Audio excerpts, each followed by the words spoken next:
एक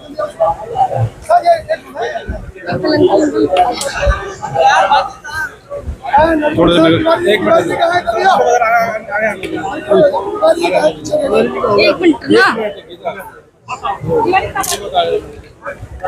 सर, आज आप यहाँ आए हैं, इनकी मांगों को कह रहे हैं कि हम संसद में उठाएंगे। पिछले कई वर्षों से ये धरना प्रदर्शन कर रहे हैं, अब तक इनकी मांगों को जो है संसद में नहीं उठाया गया है। क्या लगता है आपकी बात जब उठेगी तो वो मानी भी जाएगी? देखो, वो मानी जाएगी कि नहीं जाएगी ये बात अलग है, मगर हम जो हमारे भाई यहाँ पर बैठे हैं पूरे देश से, हमारे जो संघर्ष करने के लिए यहाँ पर बैठे हुए हैं, उनकी आवाज हम निश्चित तौर से उठाएंगे। और वहाँ पे संसद में आवाज उठाने के बाद में ये जो मांगनी है उसके लिए हम निश्चित तौर से कोशिश करेंगे।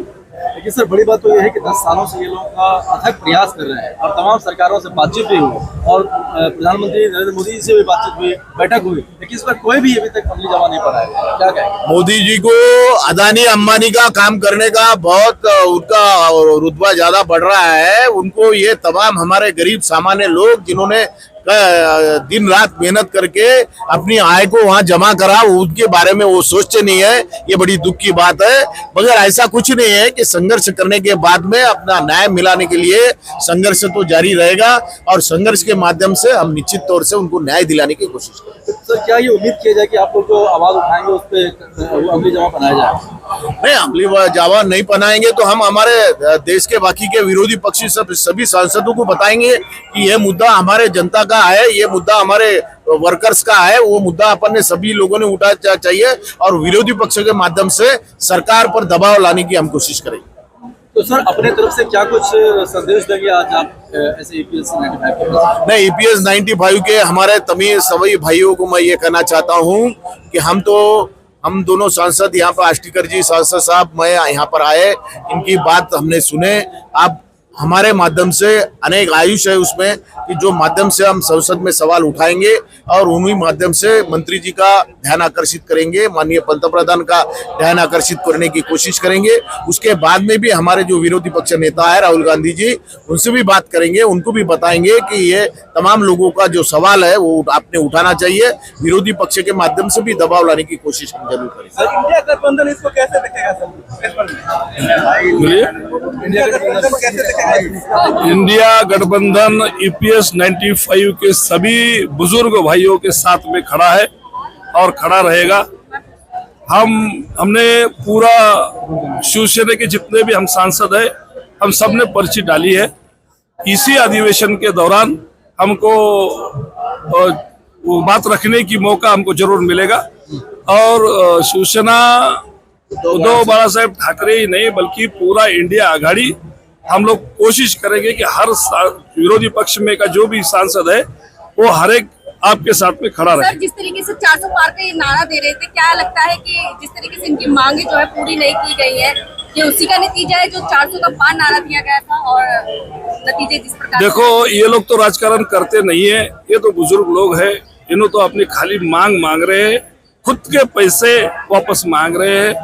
तो ये कोई बहुत बड़ी बात नहीं है और इन्होंने कभी आज तक राजनीति की नहीं है। लेकिन अगर ये भारत देश में अगर ये राजनीति पर उतर आए, ये बुजुर्ग लोग अगर राजनीति पे उतर आए तो इनकी तो सिट्टी पिट्टी गोल हो जाएगी। 400 पार तो छोड़ो, 100 पार भी नहीं कर सकेंगे। लेकिन ये उनको समझ में नहीं आ रहा है कि ये बुजुर्ग लोग हैं जिन्होंने पूरी जिंदगी भर अपनी आय जमा की है, उसके लिए कुछ कोशिश करें। आजकल की दौर में आपको पता है कि 1000-1500 में कुछ नहीं होता है और ये बड़ी दुख की बात है कि उनके आज तक अभी 10 साल में उन्हें संघर्ष करते हैं और उनकी आवाज किसी ने सुनी नहीं।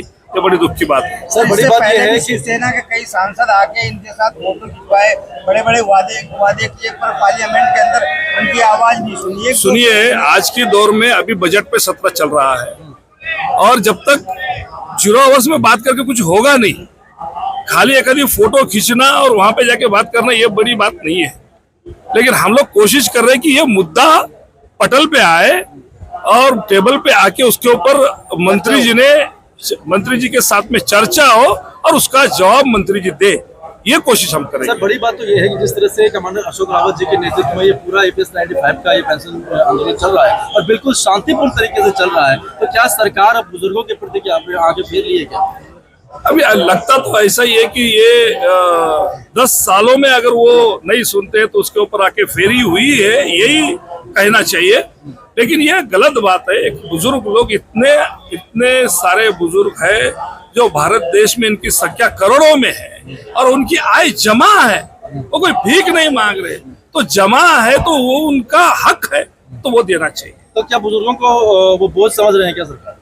अभी वो क्या समझ रहे हैं, ये बहुत जल्दी से अच्छी तरह से समझ जाए तो ठीक है कि ये बुजुर्ग लोग क्या कर सकते हैं। तो क्या लगता है कि विधानसभा में इसका असर देखने को मिलेगा क्या असर? देखो, आपने अगर देखा होगा तो लोकसभा में तो असर दिखाई दिया ही है।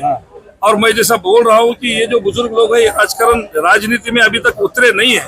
अगर ये उतर जाए तो मैं बोलता हूँ कि ये विरोधकों को सबड़ा साफ कर देंगे और इनको जल्दी से ये जो सत्ताधारी है उनको समझना चाहिए और इनके साथ में खड़ा रहना चाहिए। हम तो इनके साथ में खड़े हैं और उनको भी इनके साथ में खड़ा रहना चाहिए। राजनीति अलग बात है और इनके पैसे जमा है, ये भीख नहीं मांग रहे, इनके पैसे जमा है, वो उनको देना चाहिए। 2 बार प्रधानमंत्री